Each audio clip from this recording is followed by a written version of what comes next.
But my big question to you is, what the F is happening in this edition of T20 World Cup? Unpredictable Pakistan beaten by USA. Pakistan, if you look into the things, either they went overconfident or they went underprepared or they went disbalanced. I think they did not have a balanced side.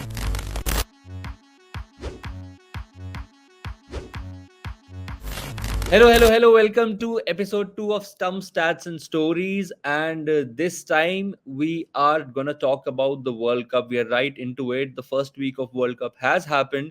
Joining with me is fifth umpire cricket, Preetham Day. How's the Josh, Preetham Day? Josh has been decent, I will say. I will not be harsh towards the World Cup because it's what happens is that if you're watching an IPL for 2 months and you're seeing scores of 240, 250, 260, sometimes 270, you're getting used to what is 130 kind of a games. But if you look closely, this is the real cricket.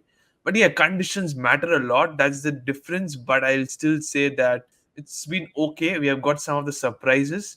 We'll discuss about them, but it's okay. So far has been decent. It's just one place which got overhyped kind of a thing. We were looking forward to that stadium, but ended out to be a disaster of a stadium. Did not live up to the expectations at all. As now tomorrow we have India Pakistan, and how will it play? I don't know. Yeah, leading up to India versus Pakistan, I think there's been some twists and turns and surprises in this World Cup so far, and it's only been 1 week. But my big question to you is, what the F is happening in this edition of T20 World Cup? Like, every tournament has upsets, but in this first week, we've had two. In fact, in the last 2 days, we've had two.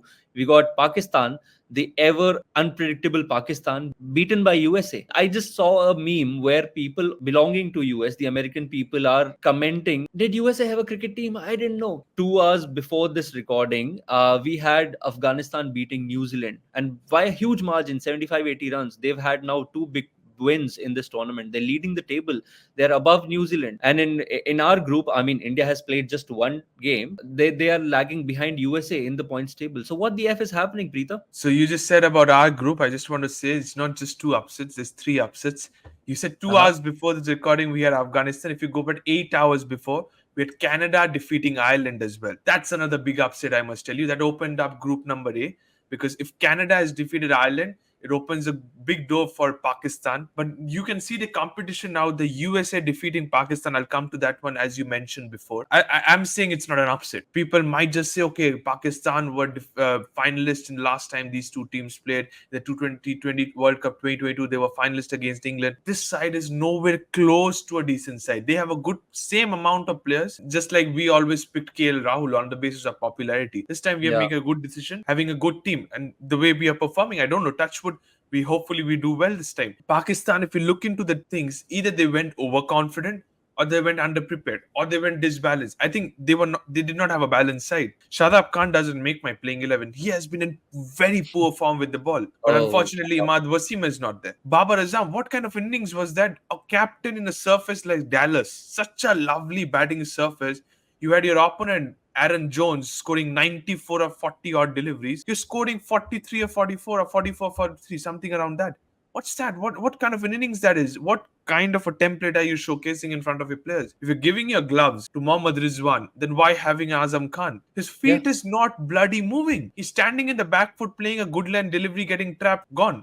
Just because he has that quota of a father quota who's the selector of the side, that doesn't make sense. So I think USA deservedly performed and deservedly won this game. It was on the other end where Pakistan were overconfident in super over. I just rectified just one ball. If you watched closely the super over, it was the fifth delivery, I guess. White +2. School cricket, Manu, it's just school cricket. We used to see in class 6, 7s. The mid-off fielder throwing it just in 3 bounds to back to the keeper from a mid-off. What's wrong? The players took 3 runs for fun. Iftikhar Ahmed forgetting normal cricketing rules. You remember in 2022, in that free hit when Virat Kohli missed a Mohammad Nawaz, the ball went to third man, they run 3. Pakistan players, what happened? So I think that was ridiculous performance from Pakistan and well-deserved victory for US. I said it before as well, this US side is a very good one.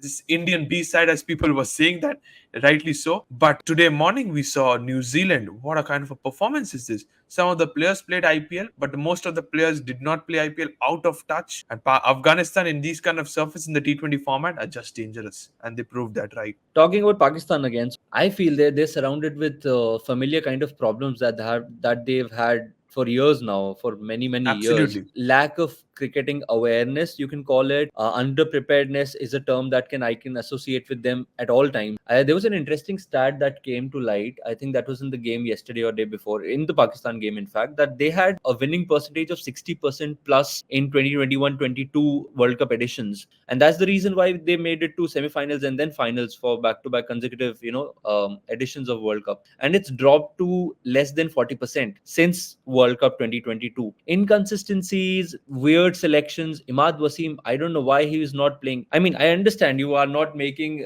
plans or team selections basis PSL, but he was one of the players who was star performers for his teams. USA, I mean, what do I talk about? That Aaron guy, dude, 94 with 10 sixes, is only the second player after Chris Gale to score 10 or more sixes in an innings. How And phenomenal before was that, he? in his T20 career, he has hit in less sixes. I guess 6 or 7 sixes in his T20 career. In one match, he has hit 10. Amazing. He's like, bollocks, I'm gonna just go all out in this World Cup, like show everyone what I've got. I think for me, he's been the standout performer so far in this World Cup. Yes, but Manu, I'll still say the Virat Kohli of USA is Andrew's house. He is that rock solid player that will stabilize the innings, has got Hmm. starts but hasn't converted. It's just around the corner. I just hope it's Hmm. not against India, but it's just around the corner.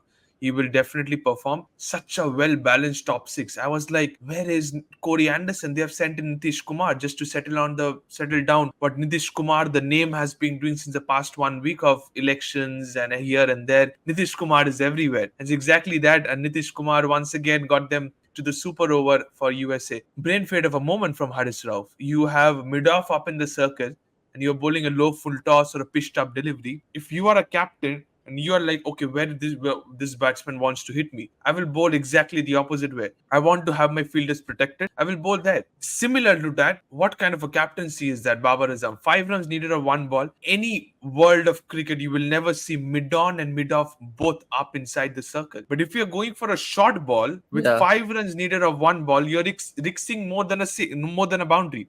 That if the batsman hooks it, he gets a six and he wins it. If he gets underneath the ball and hits it out of the park, that's different.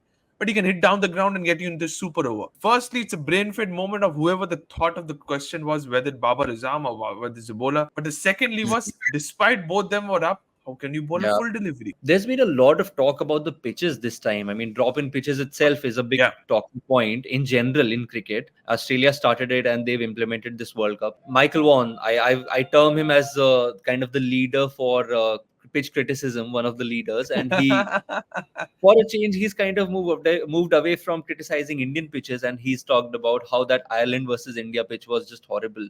What are your thoughts? Like, it's helping the Pacers, sure, but do you think the pitches are poor? Pitches are not poor apart from New York. As I said before as well, if you look into Dallas, I think one of the best stadiums so far in the World Cup. I think it has been brilliant. It has played brilliantly. Surface has been brilliant. The outfield has been brilliant. West Indies, we all know, be it Barbados, be it Guyana, it's just the weather is spoiling it. Yeah, You feel from an England point of view, you're going to face mighty Australians today with yeah. zero wins in the bag. Unfortunately, they couldn't get over the line against Scotland just because of rain. So you cannot do that. But now you look into a New York with the drop in pitches all the way from Perth or Adelaide, wherever they have brought it from. The outfield is of the old West Indies outfield you used to see of proper test matches starting at 7:30 p.m. Indian Standard Time.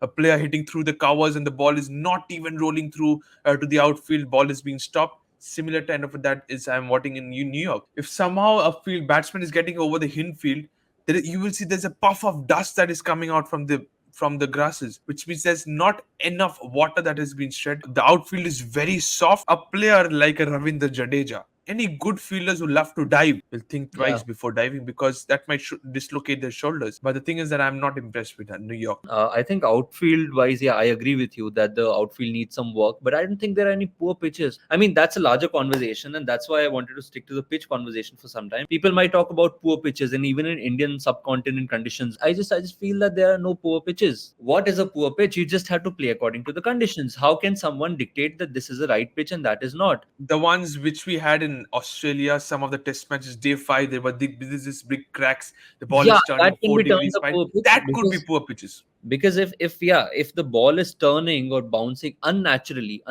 is the key word over here, and if it's becoming dangerous for the batsman, so all this talk about poor pitches, I think, is nonsense in general. New York is still a poor pitch. I'll still stick to what the experts are Oh, saying. If you look the game closely, because there's certain parts of this pitches, good length, the back of it, and either side of the. It takes us that same delivery at same length will either go below the knee roll. It will take above here. If you're seeing a Jasprit Bumrah or Haris Rauf bowling in that pace, the batsman is at threat. That's not fine. I feel threat is always going to be there, even if you're batting on a flat pitch. If you're not applying yourself, threat is going to be there. See, Indian batsmen. I'm not saying that obviously Indian bowling doesn't. I mean, USA bowling doesn't compare with Indian bowling. Bumrah will not be a match for like a Netravalkar or somebody else. Anybody who's a bowler, you have to at the end of the day apply yourself as a batsman. How India in their chase applied themselves versus how Ireland batted versus India. I think there's a question of obviously the teams being at different levels in terms of skill and experience. But anyway, so I was talking about how, like you mentioned, how Bumrah and Haris Rauf, people like pacers basically were getting a lot of help. Talking of spinners, because so far it's been about pacers because of the pitch and Correct. everything. Netravalkars and Bumrahs and even Hardik Pandya amongst the wickets. But then now in the latest game, we've just seen Rashid Khan to take 4 wickets. So, what kind of spin strategy or what kind of spinners do you think might succeed on these pitches? Oh, I think finger spinners will get more resistance because when you come to, you said about Rashid Khan, he did some hours ago. Rishad Hussain doing it for Sri Lanka versus Bangladesh. The finger spinners are getting more assistance. Yet to see Kuldeep Yadav bowl because he has not got a chance. It's expected in stadiums like West Indies, Barbados, Guyana, Trinidad, wherever they go. As the games progresses, the pitches after 4-5 games will turn even more. That's where these Rashid Khans, these then you will see probably a team change of Noor Ahmed coming in for Afghanistan. Then you go to Australia, you have an Adam Zampa. These bowlers will be very dangerous. Similarly for India, I'm very excited to see if Kuldeep Yadav gets an opportunity. Yeah, even in the first game, I think both the left arm orthodox spinners got the chance. So even second in line would be Kuldeep. So I don't think Chehel gets an Correct. opportunity here. There was an interesting point you mentioned earlier in our chat, and you said that how we are coming on the back of 200, 250 plus scores in IPL. I'm talking about the Indian team's mindset when they're coming from there, and the likes of Shivam Dubey and all who are playing their first World Cup. Correct. They are used to playing a certain role and doing it in a certain way, like pacing the innings in a certain way.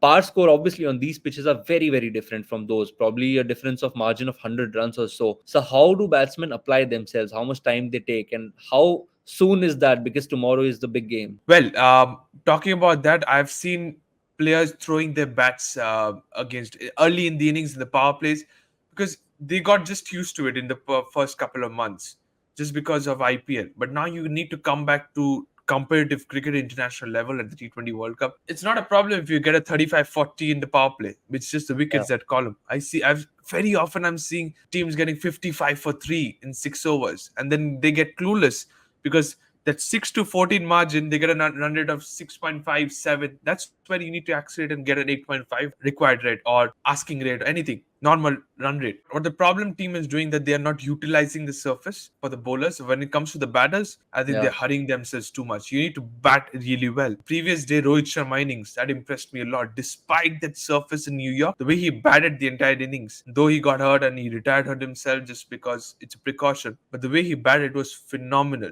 Not to take away Rishabh Pant doing Rishabh Pant things, even if the pitches are like that. The six he hit remind me of the first episode we did of Stat Stumps and Stories, ladies and gentlemen. If you haven't watched it, definitely go to the first episode. Manu said it. Jimmy Anderson shot over the slips of Rishabh Pant.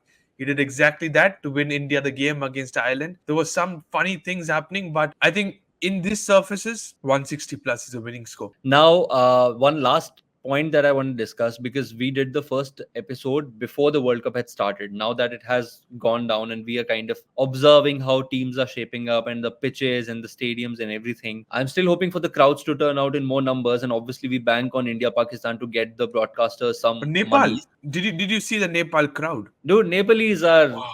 crazy. Nepalese can be the next biggest money bringers to cricket, and they play with a lot of spirit. I think that's what is kind of pulling the people in also now. Who do you think is going to be, now that we know how the tournament is shaping, we know the pitches, we know everything, who in the Indian setup is going to be the key player with the information we know now? Hardik Pandya for sure won because of his all-round capabilities. Unfortunately, I don't make Jasprit Bumrah in these kind of surface. He can bowl anywhere. But secondly, it has to be either of Rohit Sharma or Virat Kohli. I totally agree with you. If I had to name my two players, I totally agree with Hardik Pandya. Pace all rounder, middle order. I mean, that's going to be so crucial, not just with bowling and batting, but I mean, it's Correct. crazy. Just his presence is going to uplift the team if he performs well. But I feel the interesting part about Rishabh Pant being promoted to number 3 and being a regular almost there. Correct. Yeah.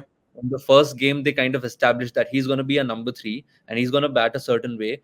I'm really, really looking forward to him establishing himself in that role, especially because he's coming out of a retirement of sorts, a mini retirement. He's done a really good job in the first match. I'm really, really looking forward to see how he shapes up. Right now, I think all eyes are now on the big game, and hopefully we'll be getting this episode out before the big game. So, and then after that episode, we'll be again joining live with you guys and asking the big question. Looking forward to the big game, India versus Pakistan. Do not forget, of course, you won't forget to tune in into that game, but do not also forget to check out this episode and the next one at Stump Stats and Stories. And this is me, Preetham and Manu, signing off for now, and we'll join again. See you. Bye bye. Thank you so much, everyone. Bye bye.